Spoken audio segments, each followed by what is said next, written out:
Factor affecting की points बात नहीं।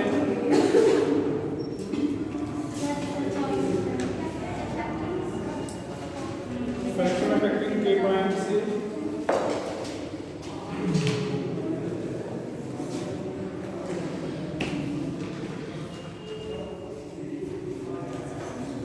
फैक्टर अफेक्टिंग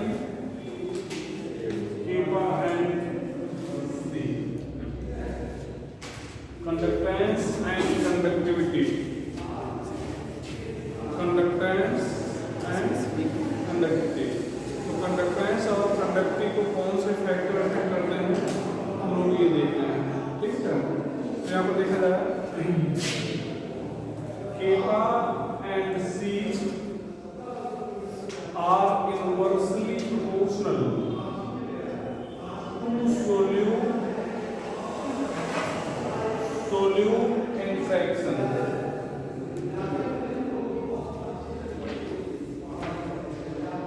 मतलब सोल्यूट इंटरेक्शन, सोल्यूट के मध्य आकर्षण जितना ज्यादा होगा, इसको एक वर्ड में कहना चाहें तो आर करके आप लिख सकते हैं inter ionic interaction. Inter ionic interaction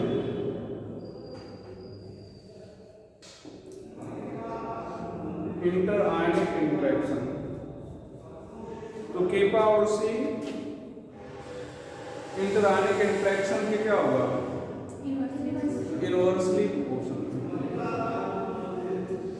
ठीक है यार। ध्यान दो, आयनों के मध्य देखें बेटा, आयनों के मध्य आकर्षण जितना ज्यादा होगा Na प्लस या माइनस, ये मूव उतना कम कर पाएगा, मूव कम कर पाएगा तो कंडक्टिविटी क्या हो जाएगी, कम हो जाएगा, कंडक्टिविटी क्या हो जाएगी, ठीक है। यहाँ पर हम लोग inversely proportional to solute solvent interaction. Solute solvent interaction के इनवर्सली प्रोपोर्शनल होगा, मतलब सोल्यूट और सॉल्वेंट मॉलिक्यूल अगर एक दूसरे को इंटरेक्ट कर रहे हैं तब भी इनवर्सली प्रोपोर्शनल होगा। इसको एक वर्ड में बोला जाए तो हाइड्रेशन या सॉल्वेशन बोलेंगे। क्या बोलेंगे, मतलब सॉल्वेंट अगर इंटरेक्ट कर रहा है सोल्यूट को, सॉल्वेंट अट्रैक्ट कर रहा है तो आयन का माइग्रेशन क्या हो जाएगा, कम हो जाएगा। माइग्रेशन कम हो जाएगा तो कंडक्टिविटी क्या हो जाएगी, कम हो जाएगी। सॉल्वेंट कोई भी हो सॉल्वेशन कहलाएगा, interaction of anything with solvent is known as solvation. किसी भी चीज का सॉल्वेंट के साथ इंटरेक्ट करना क्या कहलाएगा, सॉल्वेशन कहलाएगा। अब अगर वही सॉल्वेंट आपका वाटर है तो फिर उसको लोग क्या बोल देंगे, हाइड्रेशन बोल देंगे। क्या बोल देंगे, हाइड्रेशन बोल देंगे, हिंदी में जलयोजन बोलेंगे। विलायकन, सॉरी इसको जलयोजन बोलेंगे, इसको विलायकन बोलेंगे, ठीक है। यहाँ पर सॉल्वेंट इंटरेक्शन मतलब सॉल्वेंट के ही मॉलिक्यूल एक दूसरे को इंटरेक्ट कर रहे हैं, सॉल्वेंट के ही मॉलिक्यूल एक दूसरे को क्या कर रहे हैं, इंटरेक्ट कर रहे हैं। तो सॉल्वेंट ध्यान देना बेटा, जैसे मान लो यहाँ पर ये इलेक्ट्रोड है, समझ लो ना, यहाँ पर जब आयन आकर डिस्चार्ज होगा तभी कंडक्टिविटी होगी। तो ये आयन यहाँ पर आकर डिस्चार्ज हो तो समस्या कहाँ पे आएगी, इसके आने में मान लो Na प्लस इसको न जाने दे, अट्रैक्ट करे, नहीं पहुंच पाएगा।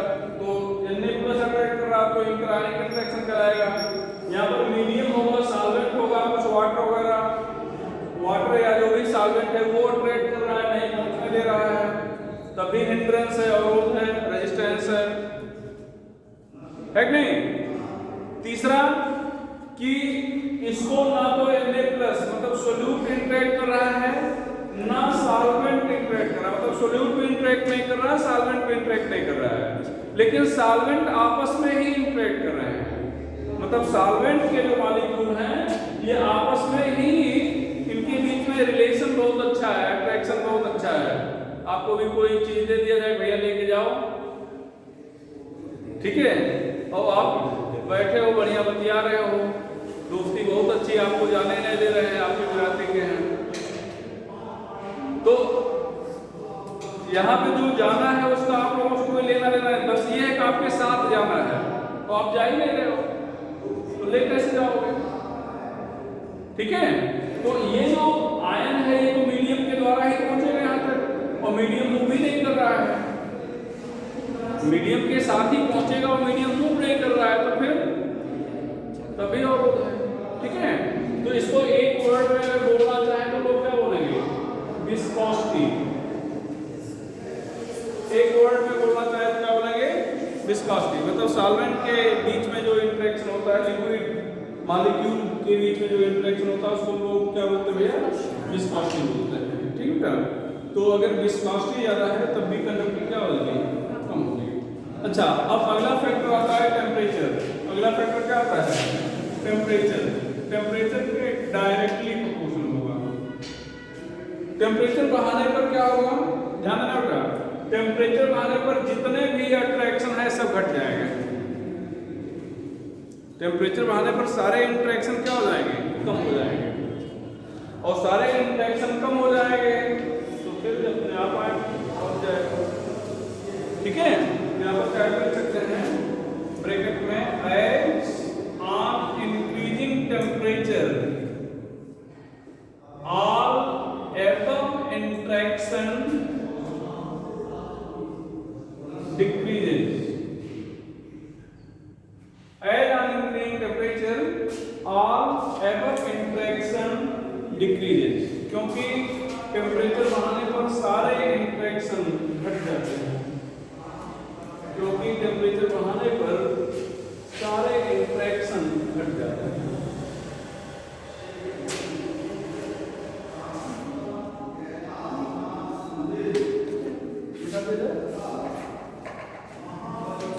एक और चीज हम लोग देखेंगे, डाइल्यूशन। यहां पर देखेंगे डाइल्यूशन। डाइल्यूशन यहां पर डाइल्यूशन जो है थोड़ा सा, अभी ये K पावर C दोनों एक साथ वेरी कर रहे थे, एक ही तरह से वेरी कर रहे थे, लेकिन जो डाइल्यूशन फैक्टर है यहां पर दोनों अलग अलग तरह से वेरी करेंगे। केपा और C मतलब कंडक्टेंस डायरेक्टली प्रोपोर्शनल हो जाएगा डाइल्यूशन के, मतलब अगर सॉल्यूशन को डाइल्यूट कर दिए तो कंडक्टिविटी बढ़ जाएगी, कंडक्टेंस बढ़ जाएगा, लेकिन कंडक्टिविटी घट जाएगी। कंडक्टेंस बढ़ जाएगा, कंडक्टिविटी घट जाएगी।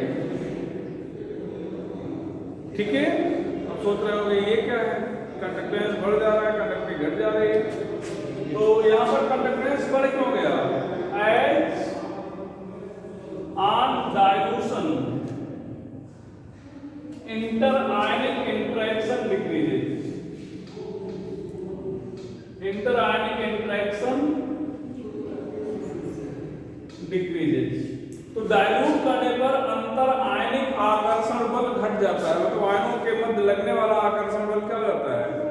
घट जाता है। ध्यान दो बेटा, ध्यान दो।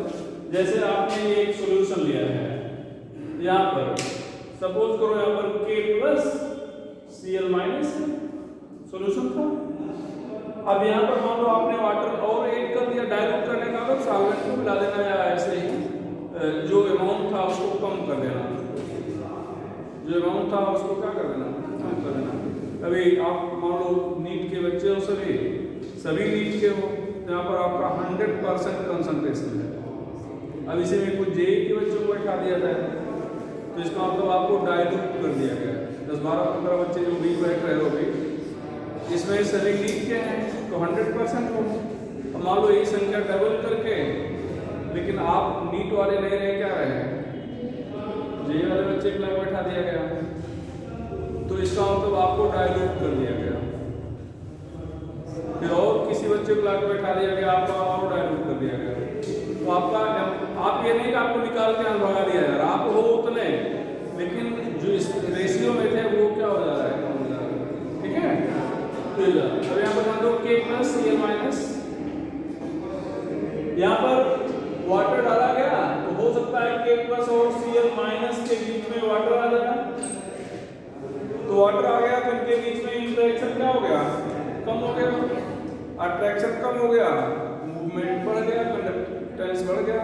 और वाटर डाल दिए और इन दोनों के बीच में वाटर आ गया भैया, और ये दूर हो गए, कंडक्टेंस और बढ़ गया।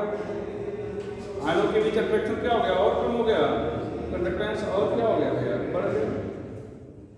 बस आ रहे ना, लेकिन कंडक्टिविटी घट गई या स्पेसिफिक कंडक्टेंस घट गया। इसका क्या मतलब हुआ, स्पेसिफिक कंडक्टेंस की डिफिनीशन क्या बताए थे कि conductivity of conductance of 1 centimetre cube conductor, 1 centimetre cube conductor का जो कंडक्टेंस होगा उसको आप कंडक्टिविटी कहेंगे या स्पेसिफिक कंडक्टिविटी कहेंगे। तो जब आप डाइल्यूट करेंगे तो ध्यान दो, जैसे मान लो ये 1 सेंटीमीटर क्यूब सॉल्यूशन लिया है, ये क्या है, 1 सेंटीमीटर क्यूब सॉल्यूशन है ये इस एरिया में, और इस एरिया में मान लो पहले से 10 आयन प्रेजेंट हैं। कितने आयन हैं, तो यही 10 आयन जो हैं कंडक्टिविटी के लिए रिस्पांसिबल है, यही कंडक्टिविटी शो करेंगे। जब आपने यहाँ पर वाटर ऐड किया तो ये जो आयन 10 आयन थे, जैसे यहाँ पर देखो वाटर ऐड किया ना, तो इन दोनों के बीच में वाटर आ गया, ये दूर हट गए, फिर और वाटर आ गए और दूर हट गए। तो ये जब दूर हटेंगे तो इस पार्टिकुलर एरिया से मान लो यहीं पे रहे हैं, तो इस पार्टिकुलर एरिया से क्या हो गए, बाहर हो गए। तो इस एरिया में अभी तक आपको देखिए, इतनी एरिया में आपको 2 आयन दिख रहे थे, अभी इतनी एरिया में 1 आयन नहीं दिख रहे हैं, और आयन ही कंडक्टिविटी के लिए रिस्पांसिबल है। तो जब इस विशेष एरिया में आयन रहे ही नहीं तो कंडक्टिविटी कैसे,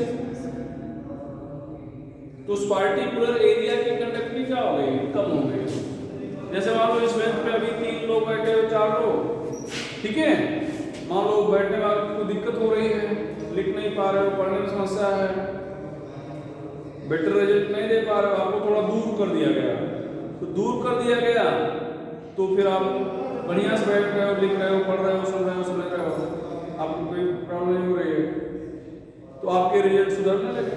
लेकिन जितनी एरिया में आप लोग बैठे हो उस एरिया से जब आपको हटाया गया तो उसमें नंबर ऑफ स्टूडेंट क्या हो गए, कम हो गए।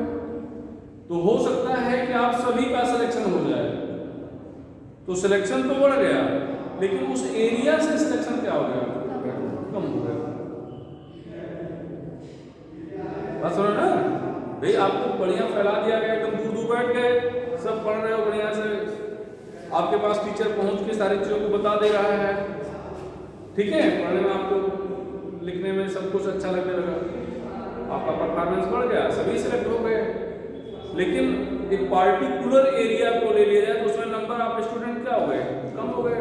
तो पार्टिकुलर एरिया का सिलेक्शन क्या हो गया, कम हो गया। ना ये जो स्पेसिफिक कंडक्टिविटी है, ये पार्टिकुलर मतलब स्पेसिफिक कंडक्टेंस जो है ये पार्टिकुलर एरिया मतलब एक लिमिटेड एरिया की कंडक्टिविटी है।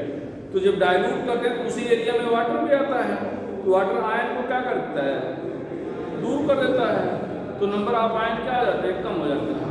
तो यहाँ पर क्या कहेंगे, but kappa is inversely proportional to dilution. Reason क्या बताओगे, as number of ion per unit volume decreases, number of ion per unit volume decreases. तो per unit volume number of ion कम हो जाएंगे, per unit volume number of ion कम हो जाएंगे।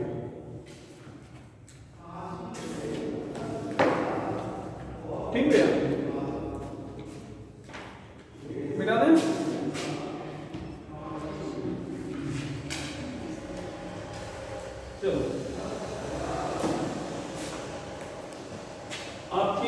अगली हेडिंग होगी equivalent conducting.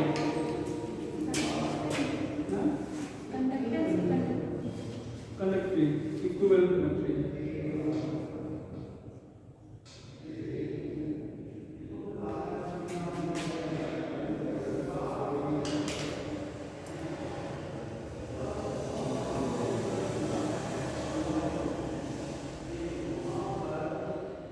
conductivity due to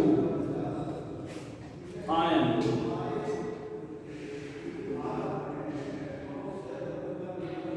generated by 1 gram equivalent solute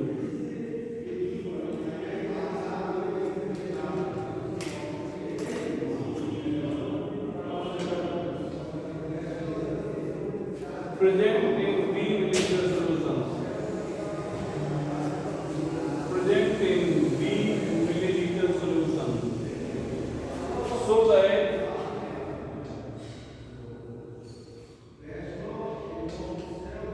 distance between two electrodes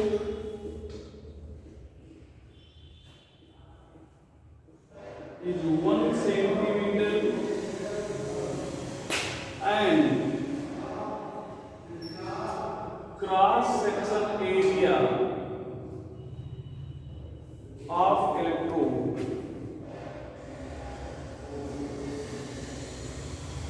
is 1 centimeter square.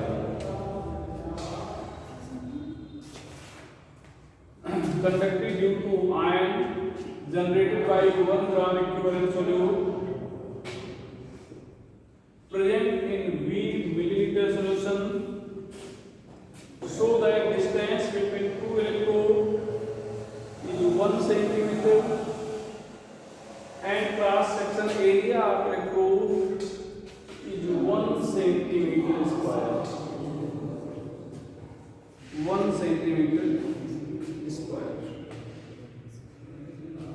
यहाँ पर lambda EQ equal to K pi into क्या हो जाएगा V।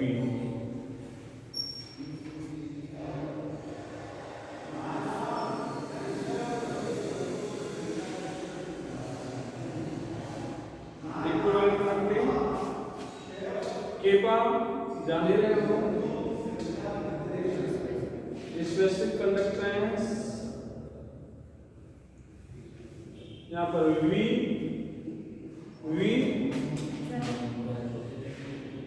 volume that contains 1 gram equivalent solute.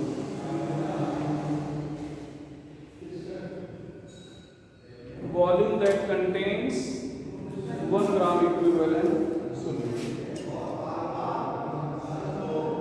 Volume that contains 1 gram equivalent solute.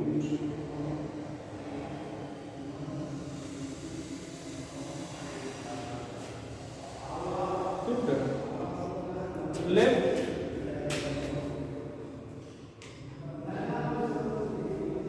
n gram equivalent solute is present in V milliliter solution. Sorry, V नहीं था milliliter solution. Now 1 gram equivalent solute will be in 1000 by n milliliter solution. 1000 by n milliliter solution.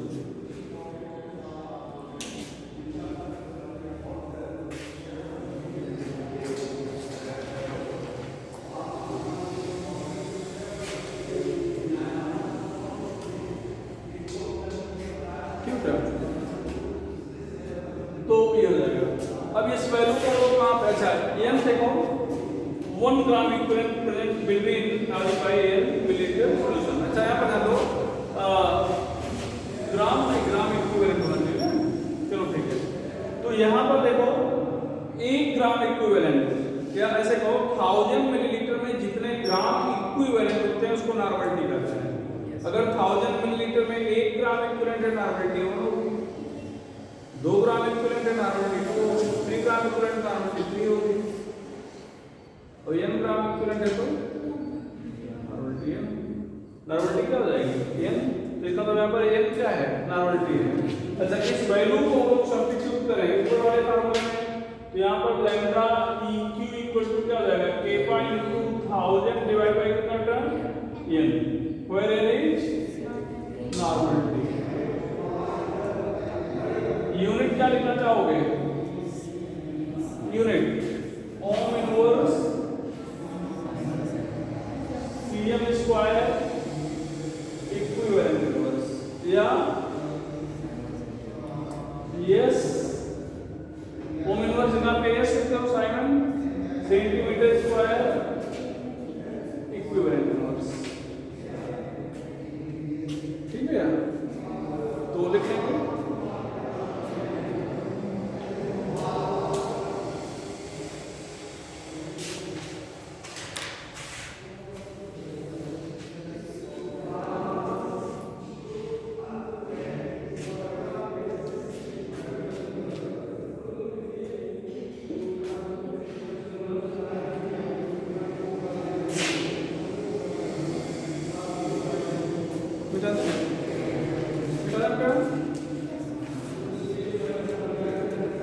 चलो भैया, आप लिखेंगे molar conductivity और definition वही, बस जहां पर ग्राम इक्विवेलेंट लिखे थे उसी इक्विवेलेंट को मोल कर दो, ग्राम इक्विवेलेंट लिखे थे ना उसी को ग्राम मोल कर दो बस।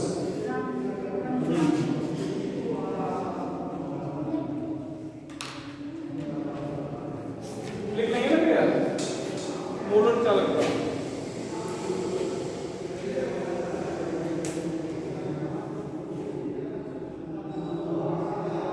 Conductive point generated by 1 gram equivalent लिखे थे ना, तो generated by 1 gram mole.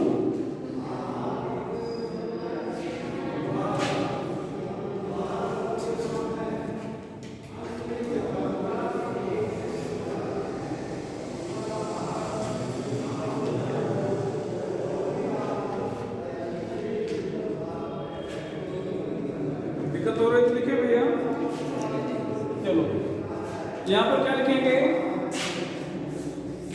Lambda m equal to k बार इनटू क्या हो जाएगा v, ये क्या है मोलर कंडक्टिविटी, k पर जान ही रहे हो, v क्या है volume that contains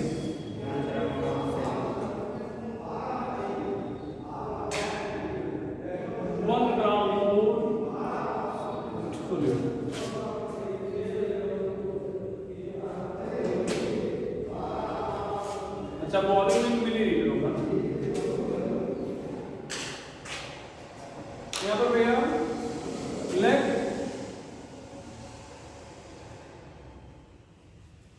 m gram mole solute is भैया in 1000 milliliter. Now 1 gram mole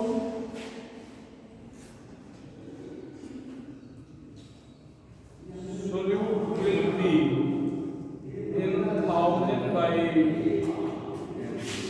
milliliter.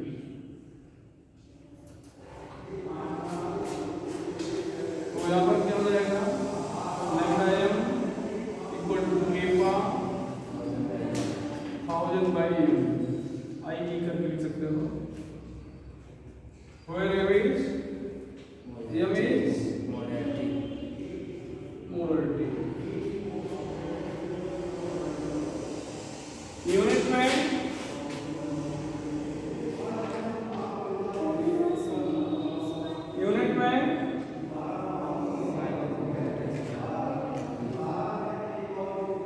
यहाँ पर क्या हो जाएगा,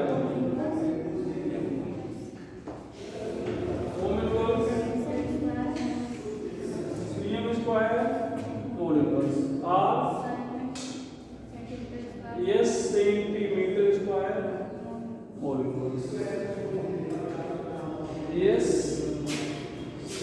metre square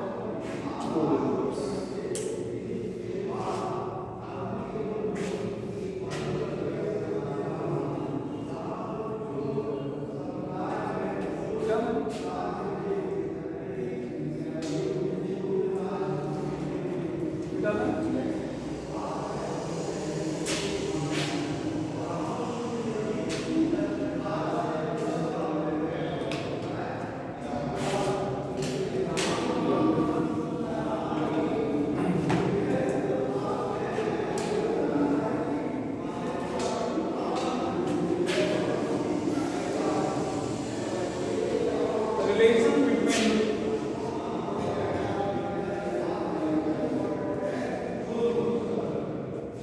lambda eq and lambda m, equivalent and molar conductivity.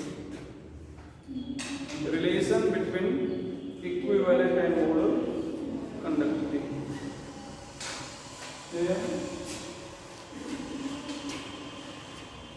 We know that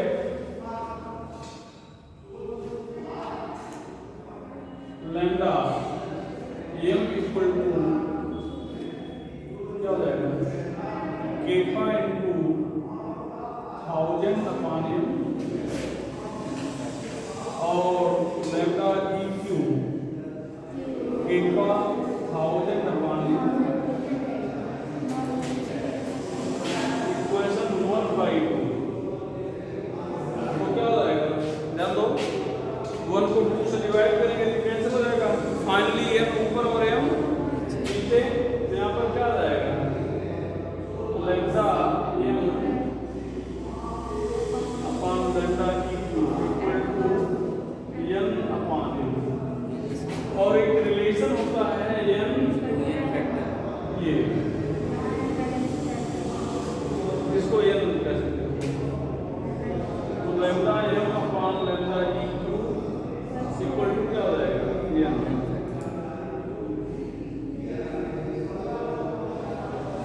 ठीक है n balancing factor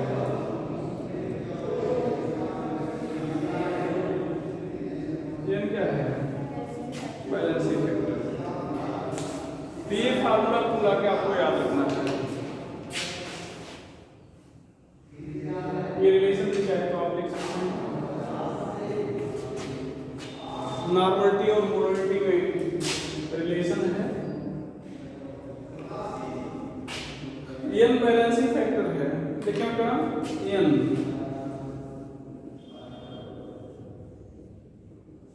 basicity Fares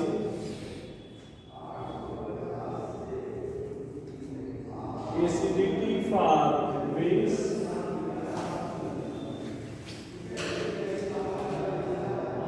acidity for base basicity का मतलब कितने H+ निकलेंगे कितने H+ निकलेंगे किसी भी एसिड से वही उसकी बेसिसिटी है कितने OH- निकलेंगे किसी बेस से वो एसिडिटी है टोटल पॉजिटिव और negative charge for salt charge on ion ये आयन के लिए किसी आयन पर कितना चार्ज है और मेरा total change in oxidation number for oxidising और रेड्यूसिंग एजेंट ऑक्सीडाइजिंग और रेड्यूसिंग एजेंट तो ये चीजें ठीक है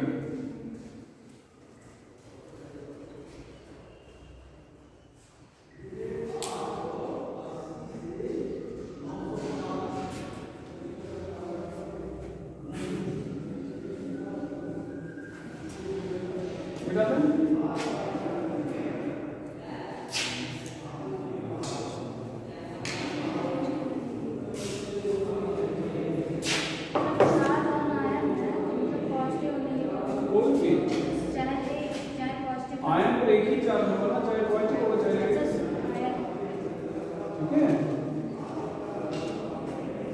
किसी भी आयन पर जो चार्ज होगा उसका वही वैलेंसी फैक्टर होगा।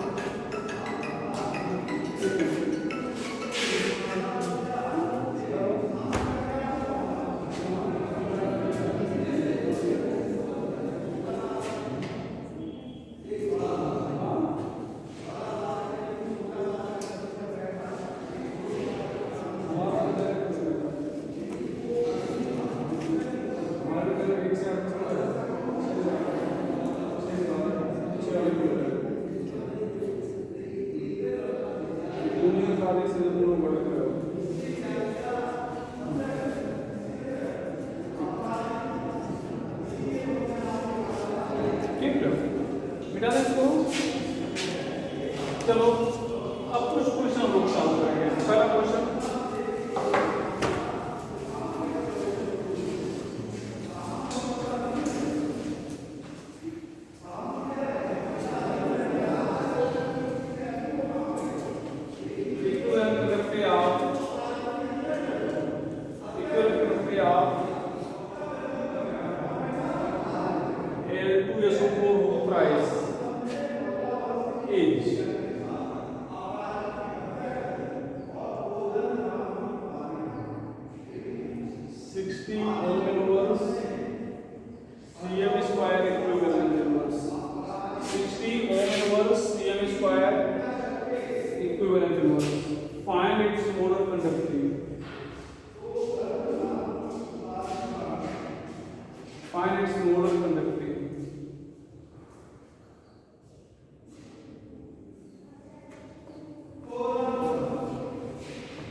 ठीक है, तो क्या आएगा lambda m equal to n into lambda EQ, ठीक है, Al2SO4 whole thrice 2Al triple plus 3SO4 double minus. अब यहाँ पर 2 3 या 6, 3 2 या 6, तो चाहे पॉजिटिव काउंट कर लो चाहे नेगेटिव, तो यहाँ पर कितना हो जाएगा लैम्डा m यहाँ पर 6 into 16, that is 360 whole inverse m square whole inverse।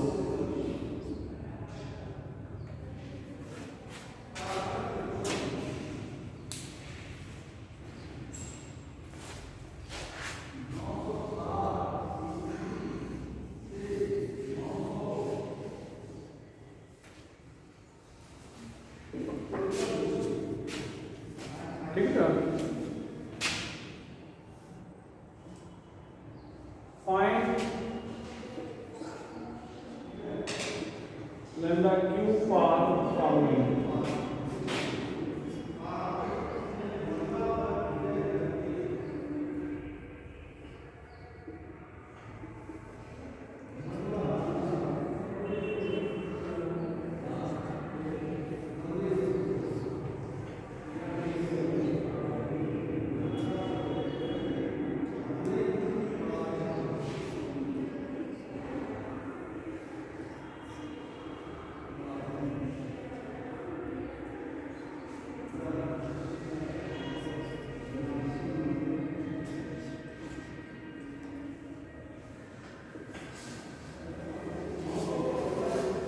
ये 3 क्वेश्चन एक साथ दिए गए।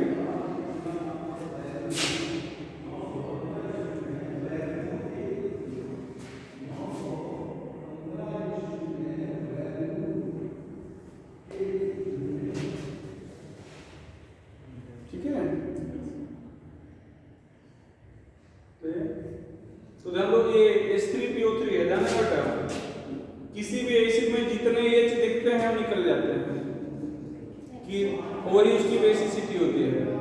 3 जगह पे ऐसा नहीं करेंगे, H3PO4 में, सॉरी PO3 में, H3PO2 में, H4P2O5 में, यहाँ पर n की वैल्यू 2 1 और 2 होगी।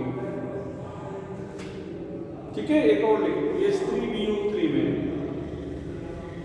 यहाँ पर भी 1 होगी, समझ ना। ये एक्सेप्शनल केस है। बाकी में जो एच दिखेंगे वो निकल जाएंगे, बाकी में जो एच दिखेंगे वो क्या होंगे, निकल जाएंगे। ये चार आंसर हो जाने निकलेंगे। अब बताओ, तो यहाँ पर एन की वैल्यू क्या हो गई 2, तो लैम्डा एम पूछा गया है, ई क्यू पूछा गया है, N into lambda E Q, ये तो lambda E Q equal to क्या हो जाएगा, लैम्डा एन अपॉन एम। तो पहले केस में कितना 100 अपॉन 2 दैट इज 50। दूसरे केस में बोलो 160 अपॉन 4 कितना है 2, तो कितना हो जाएगा 80। और तीसरे केस में K4 FeCN6 है, इसको तोड़ के लिखेंगे,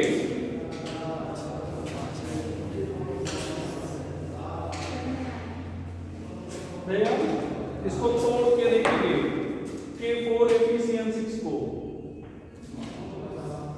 तो ये जो ब्रैकेट के बाहर वाली चीजें हैं ये कितनी है, कैपिटल ब्रैकेट के बाहर की जो चीजें हैं, ठीक है।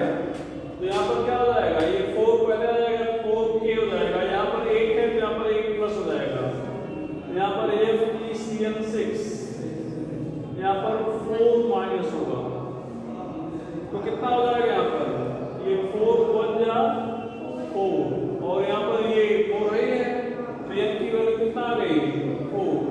तो यहाँ पर lambda E Q equal to कितना हो जाएगा, lambda M upon 4, 400 upon 4 that is 100 ohm inverse Cm square equivalent inverse.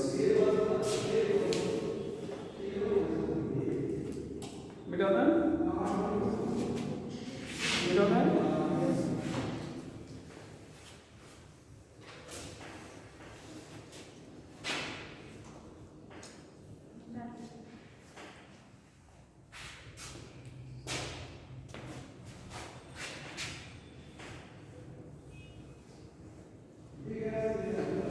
देखो बेटा एक और question,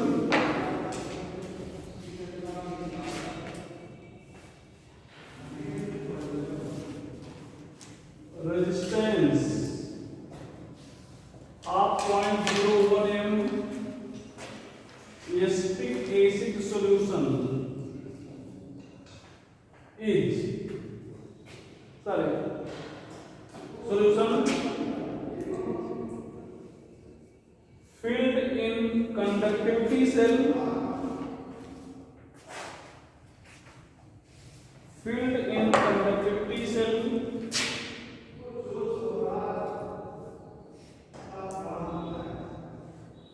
is 100 ohm, filled in conductivity cell is 100 ohm. If cell constant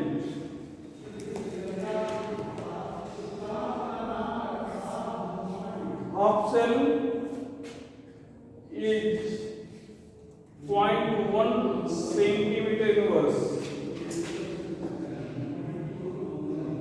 find its molar conductivity.